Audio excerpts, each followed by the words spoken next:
Benefits of Hyperdocs.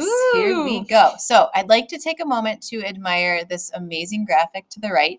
It's beautiful. You can kind of pause the video and just read through all the different benefits and why you can justify using Hyperdocs in your classroom, but it's pretty great. So one of the benefits is that you are you're doing less lecture. Mhm. You're doing less direct instruction in your classroom, which is really nice for kids because we all know that they want choice and that their attention spans are way shorter than we ever want them to be.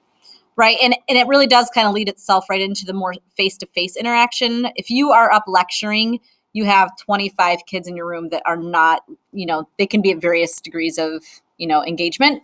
But if they're working in groups, you can go to those separate groups and really talk to them in a more in-depth way than if you were lecturing, which is kind of nice.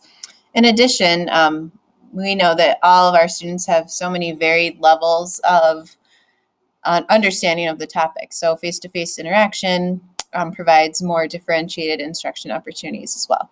Those kids that won't ask questions, they might actually ask a question to you if you're face-to-face versus, whole group. Yeah. I've done a few Hyperdocs, and we'll talk about my level of that, but which is very basic, I guess, but it's okay. But the level of engagement, when my students were engaged with a Hyperdoc, was a lot higher because they're working together. They're kind of like troubleshooting and problem solving together, and they were working toward a common task. So I have to say, whole group lecture versus this Hyperdoc approach, a lot more engagement.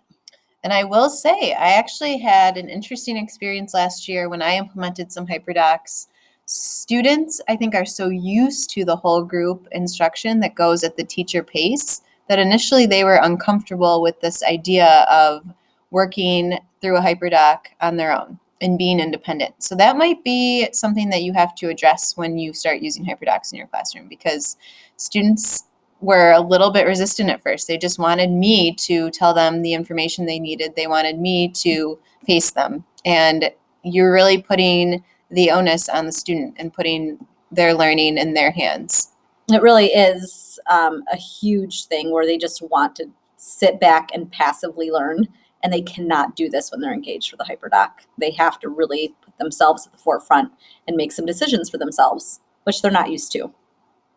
And in addition to what we've already talked about, Hyperdocs, because of the hyperlink nature of them, you would just provide so many different opportunities for them to demonstrate their learning and just show their best self regarding your lesson that you're teaching.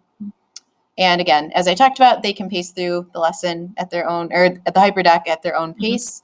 They can replay videos. If you're linking videos in there, it's kind of whatever you've tailored the Hyperdoc to be, but it's really nice for students who need to hear that instruction multiple times or kind of reread that excerpt multiple times. Right. And they really can, talk to their group members first and learn how to communicate with each other, like their misunderstandings of something.